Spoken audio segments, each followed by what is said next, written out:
Hello aspirants, চলে এসেছি আমরা ফান্ডামেন্টাল রাইট নিয়ে। আমাদের পার্ট 1 আর পার্ট 2 ভিডিও শেষ, যারা দেখোনি তারা দেখে নাও। খুবই কম সময়ের মধ্যে সিটিজেনশিপ হয়ে গেছে আমাদের, তার আগে আমাদের ইউনিয়ন টেরিটরিজ হয়ে গেছে। এবার আমরা ফান্ডামেন্টাল রাইট পড়বো।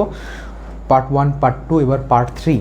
পার্ট 3 অফ দ্য কনস্টিটিউশন আমরা দেখছি কি we are dealing with fundamental right. তো ফান্ডামেন্টাল কথাটার অর্থ দিয়েই আমরা যেটা বুঝতে পারছি, যেটা most important feature of the Indian constitution is the fundamental right. This is the rights. তো বলা হয় it is the bed rock of the Indian constitution. একদম বেড রক, সেটা একদম মোস্ট সব থেকে নিচে যেটা আছে, that is the bed rock of the Indian constitution. যেটার উপরে ইন্ডিয়ান কনস্টিটিউশন দাঁড়িয়ে আছে, যার ভিত্তিতে ওর উপরে কনস্টিটিউশনটা দাঁড়িয়ে আছে, that is the fundamental right. This is the most important part in the whole constitution. ঠিক আছে, তো এটাকে আমরা আরও নাম কি দিয়েছিলাম, আমি call it as the Magna Carta of the Indian constitution. Magna Carta, wise call it as the Magna Carta. এটা আমাদের কিন্তু সবাই শুনেছি বা দেখেছি কোথাও না কোথাও, কিন্তু জানি না ম্যাগনা কার্টা কেন বলে। তো it was once made by the England in 1215। That was the Magna Carta, where they included this fundamental right in 1215। ঠিক আছে, সেখান থেকে মোটামুটি এখানে আমরা ওর ধারে কাছে জিনিসটা আছে, তাই জন্য ওই call it as the Magna Carta of the Indian constitution. ঠিক আছে, তো এটা আমরা একটা বুঝলাম। এটা কি পার্ট 3 থেকে আসছে। কতগুলো আর্টিকেল আছে আমরা এখন দেখব? 12 থেকে 35টা আর্টিকেল আমরা এখন দেখব। আমরা 1 থেকে 11 পর্যন্ত দেখে নিয়েছি, এবার 12 থেকে 35-এর পালা, এটাও আমরা উদ্ধার করব। তাহলে আমরা 1 থেকে 35টা আর্টিকেল আমাদের হয়ে যাবে, তখন আস্তে আস্তে আরও আমরা বাড়বো। ঠিক আছে, তাহলে এতটা আমরা বললাম ফান্ডামেন্টাল রাইট। এবার ফান্ডামেন্টাল রাইটকে আমরা মেনলি 6 ভাগে ভাগ করেছি।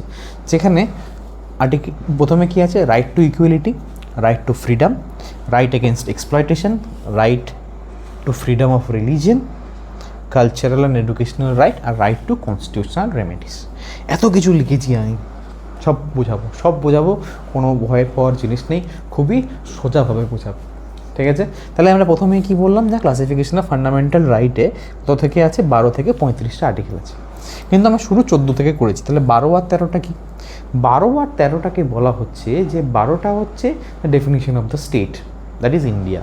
ঠিক আছে, 13টা হচ্ছে যে declares that all laws which are inconsistent with or in derogation with the fundamental right shall be considered void.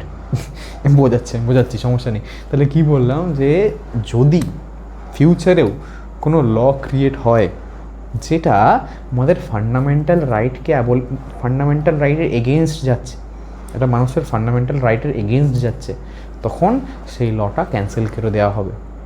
ঠিক আছে, তাহলে এটাই বলেছে, এত বড় করে যা বললাম সেটা এটাই বলেছে। কি বললাম? Declares that all the laws which are in derogation with or inconsistent with the fundamental right shall be considered void। ঠিক আছে, তো এটাই বললাম। তারপরে এবার তাহলে মেন পার্টে ঢুকছি। তাহলে প্রথমে গিয়ে দেখে নিয়েছি রাইট টু ইকুয়ালিটি। ঠিক আছে, তো এখানে আমি কি দেখছি, রাইট টু ইকুয়ালিটিকে রাইট আর্টিকেল 14 থেকে 18 পর্যন্ত হচ্ছে আমাদের রাইট টু ইকুয়ালিটি। তো রাইট টু ইকুয়ালিটিতে মানে ইকুয়ালিটি মানে কথাটার অর্থ দিয়ে আমরা কি বুঝতে পারছি না? ইকুয়ালিটি মানে সবার জন্য same. We are not discriminating anyone on the basis of sex, caste, religion, place of birth, anything. আমরা কাউকে ডিসক্রিমিনেট করছি না, আলাদা করে দেখছি না যে ও এইটা, ও ছুতর, ও ম্যাথর, ও বড় লোক, ও ছোট লোক, ও মাঝারি লোক। আমরা কাউকে আরও যা কিছু মানুষ এখন করে, এখন তো আরও বেড়ে গেছে, যাই হোক সেটা আমি বলছি না, তা ওইভাবে আমরা ডিসক্রিমিনেট করবো না। ঠিক আছে, তো প্রথমে যেটা আছে রাইট টু ইকুয়ালিটি, প্রথমে যেটা হচ্ছে equality before law and equal protection of law. তাহলে equality before law and equal protection of law প্রথম আর্টিকেল দিয়ে আমরা কি বুঝতে পারছি না? একটুখানি এবার চাপ আছে। প্রথমে ইকুয়ালিটি বিফোর ল এই কথাটাকে নিয়ে ইউএসএ থেকে নেওয়া হয়েছে, ইকুয়াল প্রোটেকশন অফ লটা ইউকে থেকে নেওয়া হয়েছে। তো বলা হয় এটা একটা পজিটিভ স্টেটমেন্ট, একটা negative statement. Equality before law মানে এটা কি? আইনের সামনে সবাই সমান। ঠিক আছে, and equal protection of law. ঠিক আছে, আর লকে প্রোটেক্ট করার দায়িত্ব সবার। ঠিক আছে, তাই জন্য ইকুয়ালিটি বিফোর ল আর ইকুয়াল প্রোটেকশন অফ ল। আর একটা কথা আমি বলতে ভুলে গেছি, যেটি ইজ ফান্ডামেন্টাল রাইট, এটা কোথা থেকে নেওয়া হয়েছে না? ইউএসএ থেকে নেওয়া হয়েছে। This is derived from US. ঠিক আছে, তাহলে আমরা 14 নম্বর বুঝে লিখলাম যে equality before law and equal protection of law. তা 15 নম্বর পরেরটা কী বলেছিলাম, আমি প্রথমেই যেটা বলেছি যে আমরা কাউকে ডিসক্রিমিনেট করবো না on the basis of race, sex, caste, place of birth, religion, ঠিক আছে। তাই ওটাই বলছি, prohibition of discrimination on the ground of religion, race, sex, caste and place of birth, ঠিক আছে। 16 নম্বরে কী বলছে, equality in opportunity in public এমপ্লয়মেন্টে ছেলে মেয়ে নির্বিশেষে কাস্ট ক্রিড নির্বিশেষে সবাই যদি সে সক্ষম তাহলে সে সেই কাজটা করবে, that is equality in opportunity in public employment, ঠিক আছে।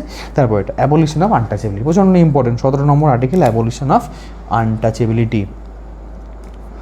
ছোঁয়াছুঁয়ি, যেটা খুব প্রচলিত ছিল গ্রামে, হয়তো এখনও দেশে কোথাও না কোথাও এখনও চলছে, কেউ হয়তো এটায় অত্যাচারিত পীড়িত, কিন্তু এটা জানি কতটা আমাদের একটা deepest regret to the society যে এখনও যদি এই জিনিসটা চলে। আনটাচেবিলিটি 17 মানেই বিপদ, এটা দিয়ে মনে রাখতে পারি, 17 বিপদ।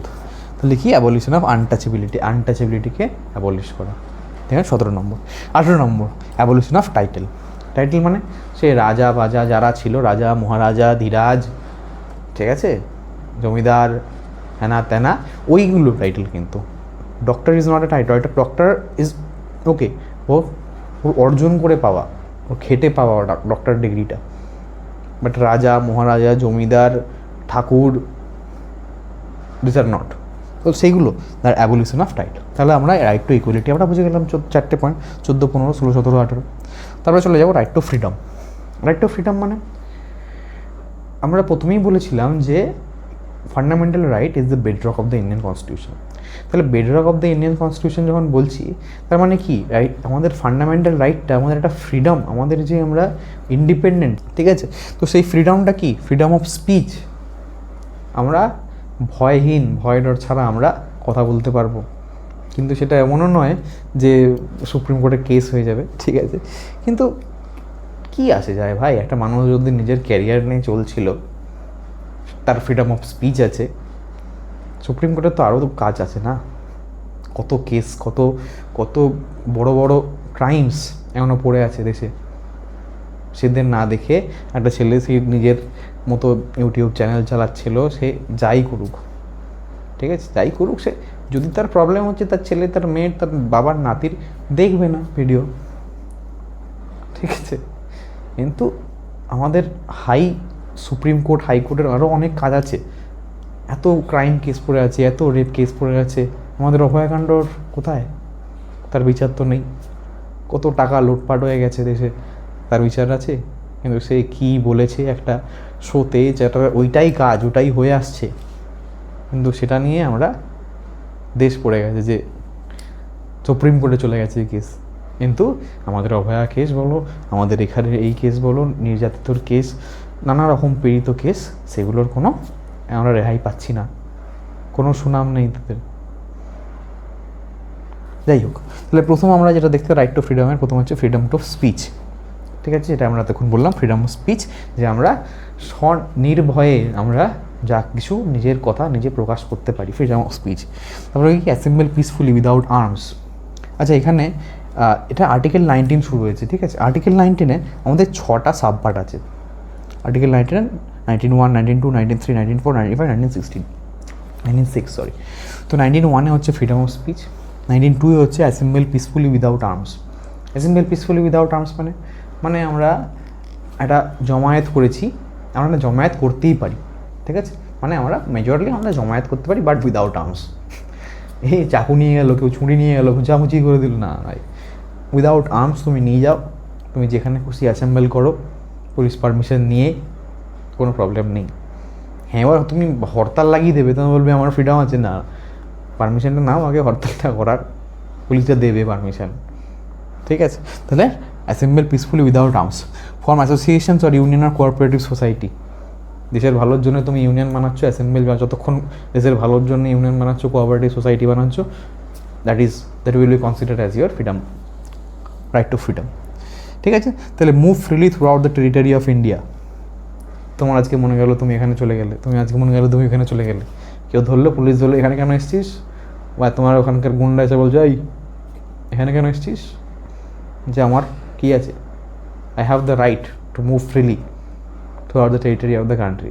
কিন্তু এটা আমি বলছি না, মার খাওয়ার পরে বলবে আমাকে এটা শিখিয়েছিল, আমি খুব মার খেয়েছি না ভাই, নিজের দায়িত্ব নিজের হাতে। তাহলে কি বললাম, move freely throughout the territory of India, আমার নিজের ইচ্ছায় আমি যেখানে সেখানে যেতে পারবো, আমার রাইটটা আছে। কিন্তু দাদারা দিদিরা থাকলে, মামারা থাকলে তখন একটু চাপ আছে। সব কিছুই, সব যা আমরা দেখবো সবের মধ্যেই কোথাও না কোথাও একটাখানি মানে একটু লুপ হোলস আছে, ঠিক আছে, সব কিছু ঠিক নেই। তো রিসাইড অ্যান্ড সেটেল ইন, তারপর একটা কি 5 নম্বর হচ্ছে reside and settle in any part, মানে আমরা যেখানে ইচ্ছে হলো, আজকে আমি ভাবলাম আমার একটু টাকা পয়সা আছে, তো আমার যদি থাকে আর কি কোনো দিন, এখন তো নেই, তাহলে আমি ইচ্ছে হলো আমি আমি বললাম যে আমি নর্থ বেঙ্গলে একটা জায়গা কিনবো, জায়গা করে থাকতেই পারি, জায়গা কিনতে পারলেই আমার জায়গা, ঠিক আছে। তারপরে practice any professional or business, মানে প্র্যাকটিস এনি প্রফেশনাল বিজনেস, ঠিক আছে। তো সেটা আবার হিউম্যান ট্রাফিকিংয়ের ব্যবসা নয়, কিন্তু সেটা আবার ভেবে শুনুন যে হিউম্যান ট্রাফিকের ব্যবসা, কিসের ব্যবসা, প্র্যাকটিস এনি প্রফেশনাল বিজনেস, মানে আমার মতো একটা এডুকেশনাল প্ল্যাটফর্ম খুলে রেখেছি। সে যদি এখন কেউ এসে দাদাগিরি দেখাতে আসে এই খুলেছো কেন, তখন সেটা আমার দায়িত্ব। আমার যদি এটা ফান্ডামেন্টাল রাইট না হতো তাহলে আমার ডিউটি ছিল ওটা। যদি কেউ আমাকে এসে বলে আমি নিজের মতো ব্যবসা করছি, ভাই তোর কী, ঠিক আছে। তাহলে এতটা বুঝলাম, practice any profession or business, ঠিক আছে, বাট সেটা হিউম্যান ট্রাফিকিং যেন না হয় কোনো দিন, ভালোর জন্য, দেশের ভালোর জন্যে যতদূর তুমি করছো তখন সব ঠিক, ঠিক আছে। তারপরে তাহলে এটা পুরোটা 19, তাহলে এটা মনে রাখবো কী করে, অনেক কিছু বলে দিলাম। ফ্রিডম অফ স্পিচ অ্যাসেম্বল, এটা মনে রাখার জন্য আমার যে টেকনিকটা আছে এটা হচ্ছে SAUMRP, তাহলে SAUMRP, SAUMRP মনে রাখবে।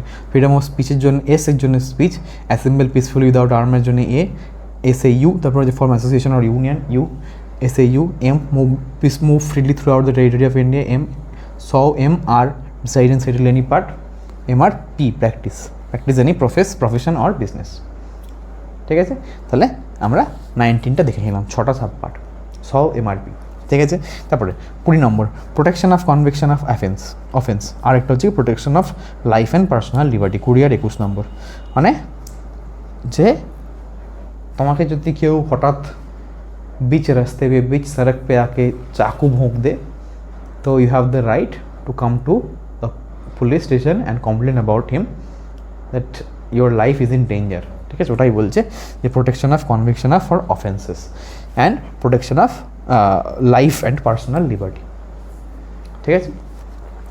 আচ্ছা, ফান্ডামেন্টাল রাইটটা কিন্তু আমাদের কি, it is justiciable, not like DPSP, that is not justiciable, but fundamental right is justiciable, মানে আমরা এটাকে নিয়ে কোর্টের কাছে যেতে পারি যে আমার কাছে এটা রাইটটা ছিল কিন্তু আই হ্যাভ বিন ডেরোগেটেড, ঠিক আছে। চলো তাহলে 20-21 হয়ে গেল। 21-এর রাইট টু এডুকেশান, তাহলে কি আমরা বলছি right to education. Right to এডুকেশানটা কী হচ্ছে, হ্যাঁ আমাদের 6 থেকে 14 বছর বয়স পর্যন্ত I have the right to be educated, ঠিক আছে। এটা 86 অ্যামেন্ডমেন্টে ঢুকেছিল, তাই জন্য 21A হয়েছে। তো এটা হচ্ছে রাইট টু এডুকেশন। আর রাইট টু 22 হচ্ছে protection against arrest and detention, মানে হঠাৎ করে কেউ একটা ওয়ারেন্ট ছাড়া তোমাকে অ্যারেস্ট করে নিয়ে যেতে পারবে না, they have to showcase and warrant, ঠিক আছে। এটা পুলিশ এসে তোমাকে হঠাৎ করে ঘর থেকে তুলে না হয়, কেন তুলছিস, শো মি দ্য রিজন, ঠিক আছে। তো আমরা দেখলাম right to equality, right to freedom, fundamental রাইটের দুটো মোস্ট ইম্পর্ট্যান্ট দেখে নিলাম, ঠিক আছে। এই ভিডিওটা অযথা লম্বা হচ্ছে, কেউ তো দেখবে না শেষ পর্যন্ত, তাহলে পরের ভিডিওটাই আসো, ঠিক আছে। আপাতত এই ফান্ডামেন্টাল রাইটটার দুটো পার্ট আমরা দেখে নিলাম, সেকেন্ড পার্ট পরের ভিডিও দেখব।